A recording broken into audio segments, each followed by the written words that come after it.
নেতাজি, অনেক দিন ধরে চিঠি লিখব ভাবছিলাম, কিছুতেই আর হয়ে উঠছিল না। আজ কোনো একটা ঘটনার নিরিখে তোমাকে চিঠি লিখতে বসলাম। ছেলেবেলায় আমাদের দোতলা ড্রয়িং রুমে তোমার ছবি, জন্মদিনে পেতাম বই, সেখানেও তুমি। বাবার গল্পে তোমারই বীরত্ব, দেখতে দেখতে শুনতে শুনতে ক্রমে আমিও তোমার ভক্ত।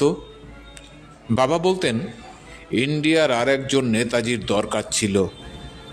মা গাইতেন বীর সুভাষের মহান দেশ। দাদু বলতেন ছেলেটাকে ওরা শেষ করে দিল। ঠাম্মার চোখে তখন আঁচলের খুঁট। এসবের মধ্যে বড় হওয়া আমিও কেমন একটা ঘোরের মধ্যে থাকতাম। ভাবতাম পারতে, তুমি সব পারতে, যদি আর একবার আমাদের মধ্যে তোমাকে পেতাম। আজ উত্তর 40-এও আমার একই ঘোর, তুমি পারতে। কেননা দেশের মাটিতে দেশপ্রেমের মতো জোরালো একটা ঝাঁকুনি দেবার ক্ষমতা তখন আর কারুর ছিল না। এখনো আছে কি?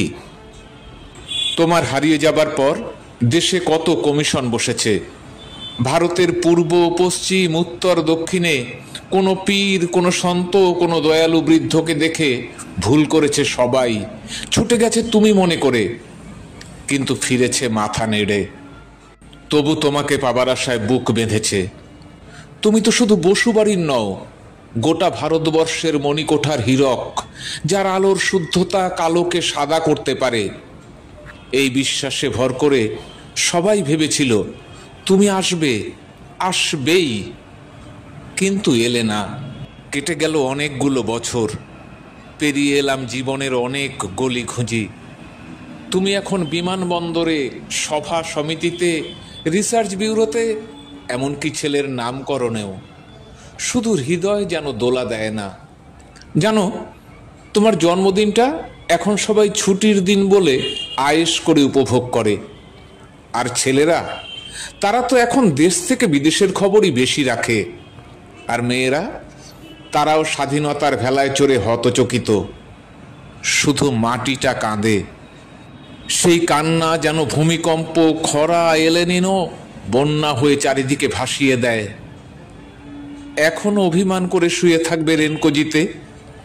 আজ যখন ঘাড়ের ওপর AK-47 নিঃশ্বাস, রক্তের হরি খেলা ধর্মের জিগিরে, তখন শোনাও সেই আওয়াজ, আমি সুভাষ বলছি। মেয়েটা দৌড়ে এসে বলবে, মা, মা দেখো উনি আসছেন। পাশের বাড়ির মেশমশাই ডাকবেন জানলা দিয়ে, বৌমা আমি বলিনি উনি ফিরে আসবেন।